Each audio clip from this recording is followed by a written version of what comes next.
दोस्तों, एक तरफ अमेरिका के राष्ट्रपति डोनाल्ड ट्रंप और दूसरी तरफ supreme court of United state. सत्ता का ऐसा घमासान मचा हुआ है जिसने पूरे देश के, पूरे विश्व के व्यापार को दांव पर लगा रखा है। दरअसल जब से अमेरिका के राष्ट्रपति डोनाल्ड ट्रंप सत्ता संभाले हैं, अपने हैरतअंगेज फैसले और निर्णयों के कारण वो विश्व को व्यापारिक संदर्भ में हमेशा हतप्रत किए हुए हैं। अभी कुछ दिन पहले ही जैसे ही वो गद्दी पर बैठे, चाइना, कनाडा और मेक्सिको के ऊपर उन्होंने भारी टैरिफ लगा दिया। टैरिफ का आशा ये होता है कि कोई देश दूसरे देश से आने वाली वस्तुओं पर एक प्रकार का आयात शुल्क लगा देता है, जिससे वह अपने यहाँ के जो निर्माणकर्ता हैं, मैन्युफैक्चर्ड हैं, उनको एक विशेष संरक्षण मिल जाता है।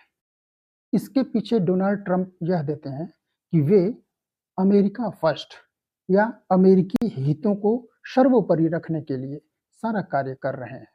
इससे विदेशों से जो उन्हें व्यापार घाटे हो रहे हैं या कोई देश अमेरिका से अधिक मुनाफा कमा ले रहा है, उसको वो नियंत्रित करना चाहते हैं और इसके लिए एक विशेष प्रकार के कानून की हिदायत दी है कि वे इस कानून का प्रयोग कर रहे हैं, जिसका नाम है सन 1977 में बनाया गया ईपा यानी IEEPA यानी कि international emergency economic power act.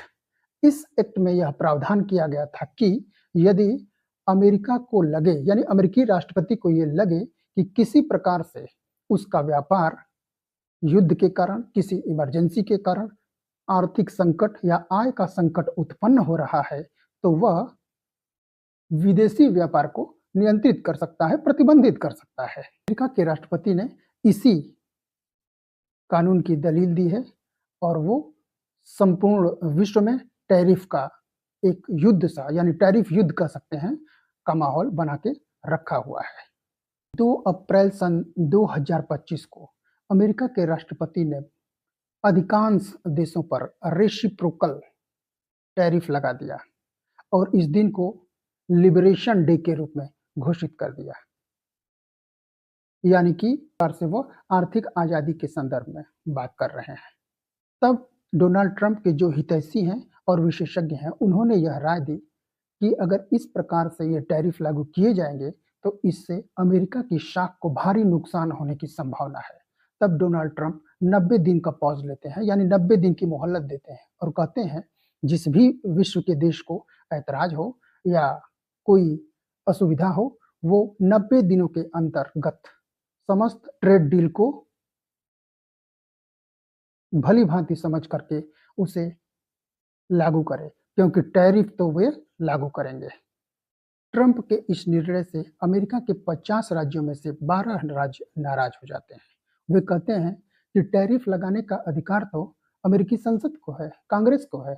ऐसे में डोनाल्ड ट्रंप को यह अधिकार किसने दे दिया कि वे इस प्रकार से वो टैरिफ लगा सकते हैं। और सबसे बड़ी बात, जो ईपा यानी international emergency economic power act 1977 को जो दलील दे रहे हैं कि उसके आधार पर लागू किया गया है, उसमें ये कहा गया है कि किसी इमरजेंसी या किसी आपातकालीन स्थिति में ये कानून लागू किए जाएंगे।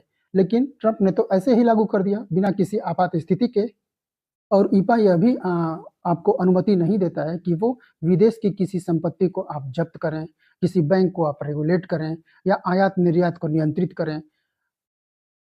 जबकि डोनाल्ड ट्रंप अपने टैरिफ वार में ये सारी बातें कर रहे हैं।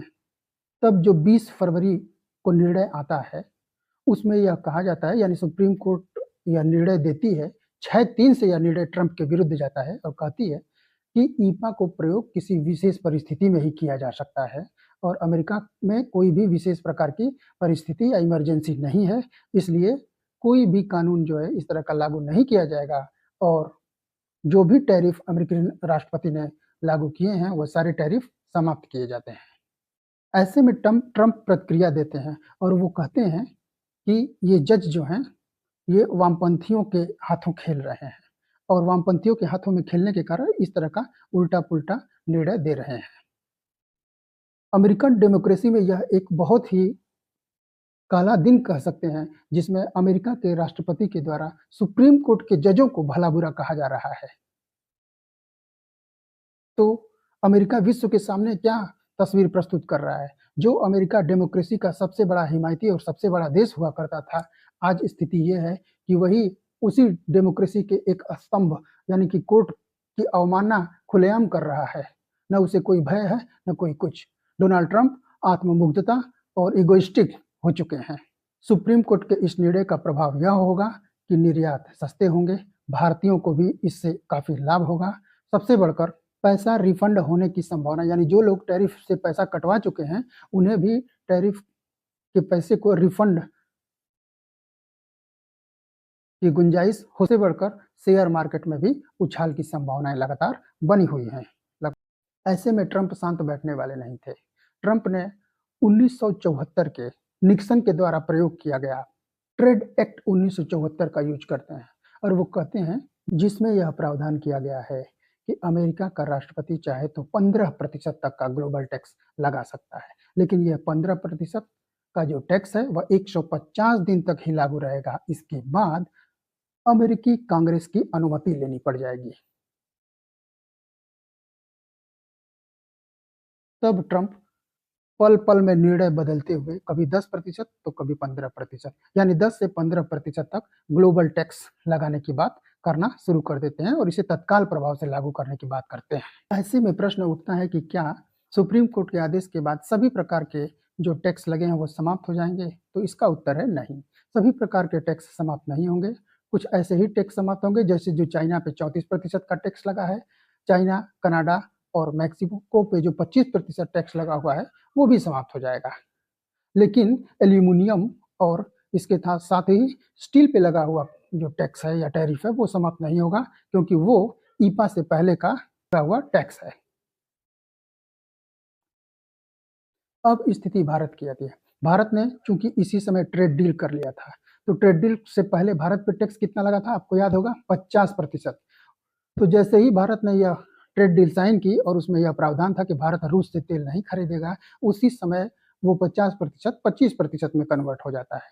अब उस 25% को घटा करके अमेरिकन राष्ट्रपति 18% भारत पे टैरिफ लगाने की बात करते हैं और यही ट्रेड डील में एग्रीमेंट हुआ था।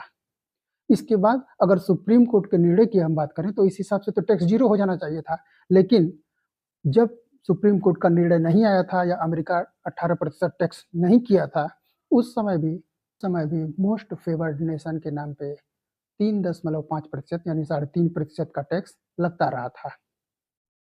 तो इस लिहाज से अगर मान लीजिए कि ग्लोबल टैक्स 10% लगता है, तब भी 10% और 3.5% बराबर मिलके हो जाएगा 13.5% टैक्स भारत को लगेगा। मतलब जो भी हो, चाहे 10% लगे या 13.5% लगे, लेकिन इतना तय है कि जो 18% टैक्स लग रहा था उससे तो कम ही टैक्स लगेगा अब सुप्रीम कोर्ट के निर्णय के बाद। तो ट्रंप और उनके एडमिनिस्ट्रेशन की यह मंशा भी नहीं है कि जो टैरिफ से उन्होंने पहले पैसा एकत्र कर लिया है उसको रिफंड करें। अंत में यह कहा जा सकता है कि ट्रंप जिस आत्ममुग्धता और मानसिक दिवालियापन के शिकार होते जा रहे हैं, उससे निश्चित रूप से यह कहा जा सकता है कि वह कोई न कोई ऐसा निर्णय जरूर लेंगे जिससे विश्व व्यापार में एक बार फिर से कोई हलचल मचे। यह हलचल किस स्तर की होगी, इसका क्या नफा और नुकसान विश्व को होगा, ये तो भविष्य के गर्त में ही छुपा हुआ है। तो इसी प्रकार की वीडियोस के लिए इस चैनल को सब्सक्राइब कीजिए, लाइक कीजिए और संभव हो तो हमारे वीडियो को शेयर कीजिए और यह भी बताइए कि यूएस ट्रेड डील पे आपका क्या मत है। जय हिंद, जय भारत।